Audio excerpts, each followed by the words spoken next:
Hello buddies, welcome to toppers TNPSC. இந்த வீடியோவில் நம்ம 11ஆம் வகுப்பு சிறப்பு தமிழில் இருக்க பாடல் ஆசிரியர்களும் அவர்களுடைய மேற்கோள்களும் தான் பார்க்க போகிறோம். வாங்க இந்த வீடியோக்குள்ளே போகலாம். முதல்ல 8 தொகையில் ஒன்றான குறுந்தொகையில் தலைவி மீதான தலைவனின் அன்பும் சிறகிழந்த நாரையாய் தலைவிக்காக அவன் வருந்துவதையும் காட்டும் பரணரின் ஒரு அகத்திணை பாடல் தான் இங்கே. குணக்கடல் திரையாது பறைத்தவு நாரை தின்தேர் பொறையன் தொண்டி முன்றுரை ஐரை ஆரிரை கணவன் வந்தாங்கு சேயால் அரியோட் படர்த்தி அப்படின்னு சொல்லி இந்த பாட்டு கொடுத்துருக்காங்க. அடுத்ததா 8 தொகையில் ஒன்றான புறநானூற்றில் பாண்டியன் தலையாலங்கானத்து செருவென்ற நெடுஞ்செழியனுக்கு குட புலவியனார் அறிவுரை கூறுவதாக அமைந்த ஒரு புறப்பாடல் தான் இது. நீரின்று அமையா யாக்கைக்கு எல்லாம் உண்டி கொடுத்தோர் உயிர் கொடுத்தோரே உண்டி முதற்றே உணவின் பிண்டம் உணவெனப்படுவது நிலத்தோடு நீரே நீரும் நிலனும் புணரியோர் ஈண்டு உடம்பும் உயிரும் படைத்திசி நோரே அப்படின்னு சொல்லி புறப்பாட்டு ஒன்று கொடுத்துருக்காங்க. அடுத்தது 3 மாந்தருக்கு அறமே நிலையானது என்பதை குறிக்கும் மணிமேகலை காப்பியத்தில் அமைந்த கவிதை இங்கு நோக்கத்தக்கது அப்படின்னு சொல்லி கொடுத்துருக்காங்க.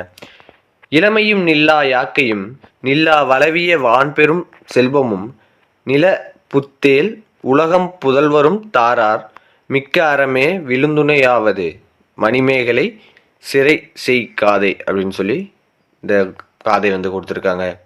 அடுத்து 4 விருந்தேதானும் புதுவது புனைந்த அப்படின்னு சொல்லி கொடுத்துருக்காங்க.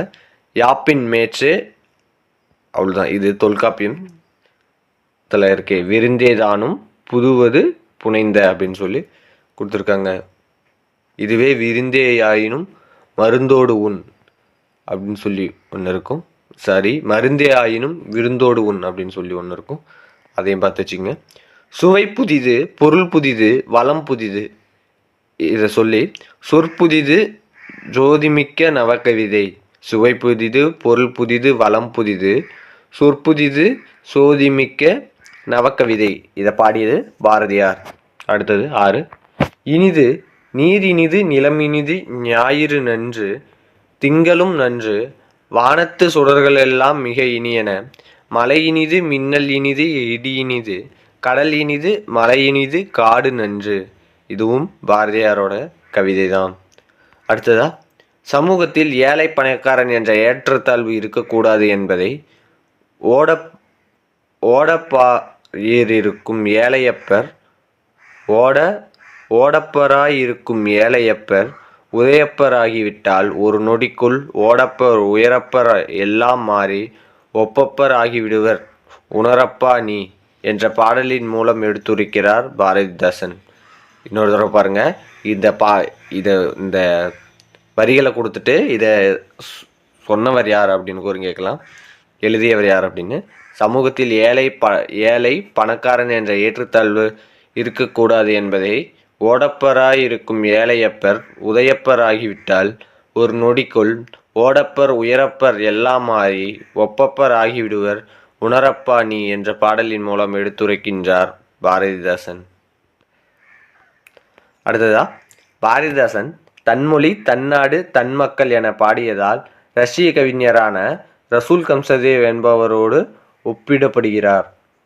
பாரதிதாசன் தன்மொழி தன்னாடு தம்மக்கள் என பாடியதால் ரஷ்ய கவிஞரான ரசூல் கம்சதேவ் என்பவரோடு ஒப்பிடப்படுகிறார். பாரதிதாசனை பின்பற்றி எழுதிய வாணிதாசன் முடியரசன் சுரதா போன்றோர் பாரதிதாசனின் பரம்பரை கவிஞர்கள் என அழைக்கப்படுகின்றனர். இது தெரிந்தால் போதுமானது. அடுத்தது போகலாம். உவமைன்னா என்னன்னு பார்க்கலாம். தெரிந்த பொருளை கொண்டு தெரியாத பொருளை உணர்த்துவது தான் உவமை ஆகும். பொருள் உணர்த்தும் முறைகளில் உவமை முதலிடம் பெறுகிறது. அது என்னன்னு பார்க்கலாம். ஒரு உலோபி பஞ்சத்தில் காக்கும் பணப்பையை போல் கோடை மேகம். இது வைரமுத்தோட கவிதை. அடுத்தது உருவகம்.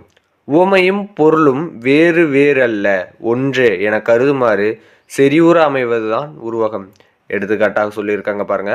வாழ்க்கையும் காவிரியும் அதிலெங்கும் கிழக்கூண்டு வார்த்தையே மணல் ஓசையே ஜாலம் என் தீராத வேட்கையே குவிக்கும் விரல்கள் பாட்டென்னும் கூண்டொன்று அமைத்தேன், அழகின்றும் கிளியை அழைத்தேன், ஆரெங்கும் கிளிக்கூண்டு கட்டுவேன், அழகினை அழைப்பேன் நான் எந்நாளும் அப்படின்னு நான் பிச்சைமூர்த்தியோட கவிதை வரிகள் இங்கே கொடுத்துருக்காங்க. இது உருவக பாட்டு, ஞாபகம் வச்சுங்க. அடுத்தது படிமம். படிமம் அப்படின்னா உவமை உருவகம் என்பன மேன்மேலும் இறுகிய நிலையில்தான் படிமம் தோன்றுகிறது. முற்றுருவக பாங்கில் அமைந்து தெளிவானதோர் அகக்காட்சியை வழங்கும் ஆற்றலுடையதே படிமமாகின்றது. இன்னொரு தடவை பாருங்க. உவமை உருவகம் என்பன மென்மேலும் இறுகிய நிலையில்தான் படிமம் தோன்றுகிறது. முற்றுருவ பாங்கில் அமைந்து தெளிவானதோர் அகக்காட்சியை வழங்கும் ஆற்றலுடையதே படிமமாகின்றது. அதற்கான பாடல் கொடுத்துருக்காங்க பாருங்க. விடிவு பூமி தோளில் அழகு தேமல் கதிர்கள் கமழ்ந்து விரியும். பூ இருளின் சிறகை தின்னும் கிருமி வெளிச்ச சிறகில் மிதக்கும் கருவி. இது பிரமிலிருந்து. இன்னொரு பாருங்க. விடிவு பூமி தோளில் அழகு தேமல் கதிர்கள் கமழ்ந்து விரியும். பூ இருளின் சிறகை தின்னும் கிருமி வெளிச்ச சிறகில் மிதக்கும் குருவி. கிருமி வெளிச்ச சிறகில் மிதக்கும் குருவி அப்படின்னு சொல்லி கொடுத்துருக்காங்க. இது பிரமிழோட கவிதை. அடுத்ததா முரண். என் கவிதை கை குலுக்கும், காலில் விழாது, உடுத்தி கொள்ளும், போர்த்தி கொள்ளாது. இது மேத்தா எழுதின கவிதை. இன்னொரு தடவை பாருங்க. என் கவிதை கை குலுக்கும், காலில் விழாது, உடுத்தி கொள்ளும், போர்த்தி கொள்ளாது. இது முரண். முரண்னா எதிரெதிர் சொற்கள் வருவதுதான் முரண். அது ஞாபகம் வச்சுங்க. முரணில் மேத்தா சொன்னது. அடுத்து அங்கதம். திண்ணை இருட்டில் எவரோ கேட்டார், தலையை எங்கே வைப்பதாம் என்று. எவனோ ஒருவன் சொன்னான், கனவு போகாமல் கையருகே வை என்று. இது ஞானக்கூத்தன் சொன்னது. அடுத்ததா சிலேடை. என்னை எவரெஸ்டாக பார்க்கும் எந்த ஊரின் பார்வையில் என் வீழ்ச்சி மிகப்பெரிய வீழ்ச்சியே எனினும் இது இயல்பானது, தடுக்க முடியாதது. என் வீழ்ச்சி நீர்வீழ்ச்சியே. இது மீரா என்னும் மீராவின் கவிதையில் வீழ்ச்சி என்னும் சொல் வீழ்தல் என்னும் பொருளிலும் நீர்வீழ்ச்சி என்பது அருவி என்னும் பொருளிலும் சிலேடையாக வந்துள்ளது. இதுதான் சொல்லுவோம் இரட்டோர மொழிதல் அணிக்கு இன்னொரு பேர் தான் சிலேடை. இதுதான் இங்கே சொல்லியிருக்காங்க. வீழ்ச்சிங்கிறது இரு பொருளாக வந்திருக்கு அப்படின்னு. அடுத்து இருண்மை.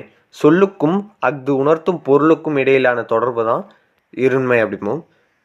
தெளிவற்றிருக்கும் படிப்பவர் தம் அறிவுக்கும் உணர்வுக்கும் அனுபவத்திற்கும் ஏற்ப அது வெவ்வேறு பொருளை தரும். நான் ஒரு உடும்பு, ஒரு கொக்கு, ஒன்றுமே இல்லை. இது நகுலனுடைய வரிகள். அடுத்ததா இயற்கை மரபு. தமிழ் கவிதை சங்ககால முதலே இயற்கையோடு இணைந்த வாழ்வியலுக்கும் முக்கியத்துவம் அளிக்கிறது. இயற்கையின் அழகை உருவகப்படுத்தும் தமிழ் கவிதை மரபு புதுக்கவிதையிலும் தொடர்கிறது. அதாவது முக்கியத்துவம் அளிக்கிறது. இயற்கையின் அழகை உருவகப்படுத்தும் தமிழ் கவிதை தமிழ் கவிதை மரபு புதுக்கவிதையிலும் தொடர்கிறது. கவிஞர் சிற்பி தம் கிராமத்து நதியினை பற்றி பாடும்போது, இது நான் தவழ்ந்த கோரைப்பாய், முகம் பார்த்த கண்ணாடி, என் காதலின் வீணை, நினைவுகளை பொதிந்து வைத்த வெள்ளித்தாள் என்று அழகுபட எழுதுகிறார் அப்படின்னு சொல்லி இந்த பாடல் கொடுத்துருக்காங்க. ஏதோ இந்த வரி. அடுத்து மனிதநேயம். தமிழ்க விதைகள் மனித நேயத்திற்கு முக்கியத்துவம் தருபவை. ஆட்டுக்குட்டியை மடியில் போட்டு ஈத்தி கொண்டிருக்கும் அம்மாவும், பசுவிற்கு உண்ணி பிடுங்கி நிற்கும் அப்பாவும் படித்ததில்லை. உயிர்களிடத்தில் அன்பு வேணும். இது இளம்பிறை அப்படின்னு சொல்லிட்டு ஒருத்தர் பாடல் கொடுத்துருக்காங்க. அடுத்து அழகியல். கவிதையின் உள்ளடக்கத்தை புரிந்து கொள்வதற்கும் சுவைப்பதற்கும் அழகியல் உணர்வு தேவை. ஒரு மொழியின் வெளிப்பாட்டு தரத்தினை மதிப்பிட அதன் அழகியல் பதிவுகளே அடிப்படையாகும். கல்யாண்ஜியின் கடித பெட்டியிலோ ஒரு அழகிய கவிதையே கடிதமாக கிடைக்கிறது. அது என்னன்னு பார்க்கலாம். தினசரி வழக்கமாகிவிட்டது. தபால் பெட்டியை திறந்து பார்த்துவிட்டு வீட்டுக்குள் நுழைவது. 2 நாட்களாகவே எந்த கடிதமும் இல்லாத ஏமாற்றம். இன்று எப்படியோ என்று பார்க்கையில் அசைவற்று இருந்தது. ஒரு சின்னஞ்சிறு இறகு மட்டும். எந்த பறவை எழுதியிருக்கும் இந்த கடிதத்தை? இது கல்யாண்ஜியோட கவிதை. அடுத்து, பட வீட்டின் தனிமை. சுவரில் தொங்கும் வரைபட மர நிழலும், ஒற்றை குடிசையும், கொஞ்சம் பூக்களும், ஒரு வானமும், கண்கள் பூக்கும் மீதிருக்க மனம் தேடி போகிறது. வரைபட வீட்டின் தனிமையை இது சல்மா அப்படிங்கிறவங்க எழுதியது. அடுத்து, நம்பிக்கை தளிர்கள் அப்படின்னு சொல்லிட்டு ஒன்று கொடுத்துருக்காங்க. புது தளிர்களால் கொண்டாட காத்திருக்கிறது தரு ஒரு பாடலுடன் வருவிருக்கிறது குயில். உடல் தளர்ந்து விழும் சருகுகளை தொடர்ந்து ஒரு பழுப்பாடை தரித்து, என் பயணமும் இலையுதிர் காலம் எனினும் சருகாவதில்லை வேர்கள். இது இன்குலாப் அவர்கள் எழுதியது. இன்னொரு தடவை பாருங்க. புது தளிர்களால் கொண்டாட காத்திருக்கிறது தரு ஒரு பாடலுடன் வரவிருக்கிறது குயில். உடன் தளர்ந்து விழும் சருகுகளை தொடர்ந்து ஒரு பழுப்பாடை தரித்து, என் பயணமும் இலையுதிர் காலம் எனினும் சருகாவதில்லை வேர்கள். அடுத்ததா, பெண்ணுரிமை. நாளும் கிழமையும் நலிந்தோருக்கில்லை, ஞாயிற்றுக்கிழமையும் பெண்களுக்கில்லை அப்படின்னு கந்தர்வன் சொல்லியிருக்காரு. நாளும் கிழமையும் நலிந்தோருக்கில்லை, ஞாயிற்றுக்கிழமையும் பெண்களுக்கில்லை, கந்தர்வன் சொல்லியிருக்காரு இந்த பாடல். அடுத்து, ஏடுகளில் முன்பக்கத்தில் அட்டையில், வீடுகளின் பின்பக்கத்தில் அடுப்பங்கரையில். இது காசியானந்தன் பெண்களுக்காக, பெண்ணுரிமைகளுக்காக குரல் கொடுத்த ஒரு இது. இன்னொரு தடவை பாருங்க. ஏடுகளில் முன்பக்கத்தில் அட்டையில், வீடுகளில் முன்பக்கத்தில் அடுப்பங்கரையில். காசியானந்தன் அழகாக சொல்லியிருக்காரு. அடுத்ததா, விளிம்பு நிலை மாந்தர் அப்படின்னு சொல்லிட்டு ஒன்று கொடுத்துருக்காங்க.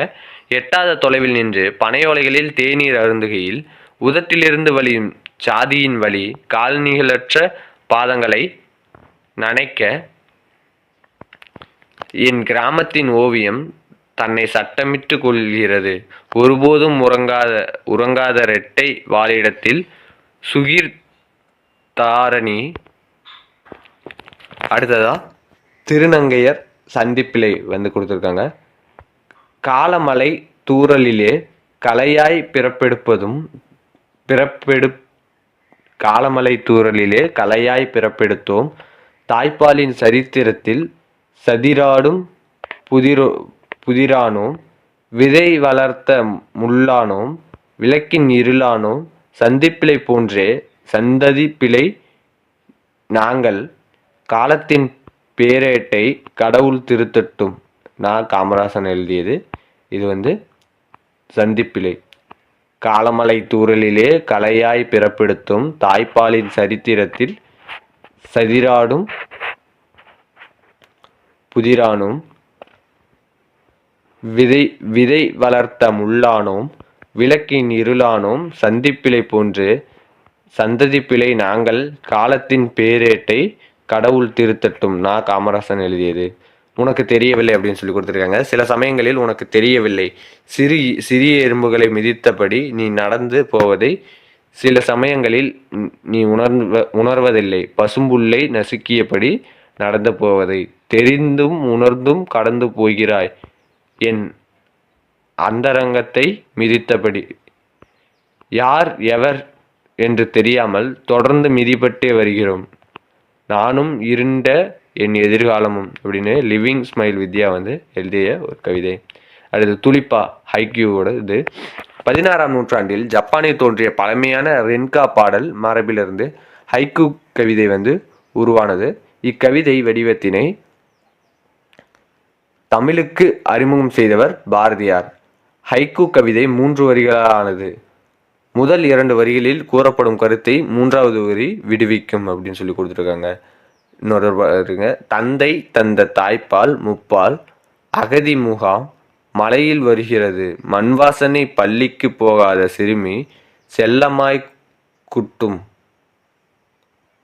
ஆலங்கட்டி மலை.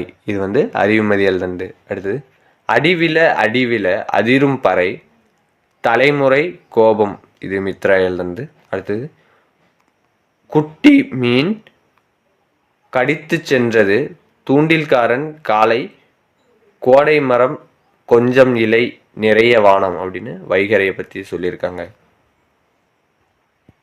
இது எல்லாமே ஐக்யூவோட கவிதைகள். இதோட இந்த வீடியோ முடியுது. இந்த வீடியோ பிடிச்சிருந்தா லைக் பண்ணுங்கள், ஷேர் பண்ணுங்கள், சப்ஸ்கிரைப் பண்ணுங்கள். நன்றி.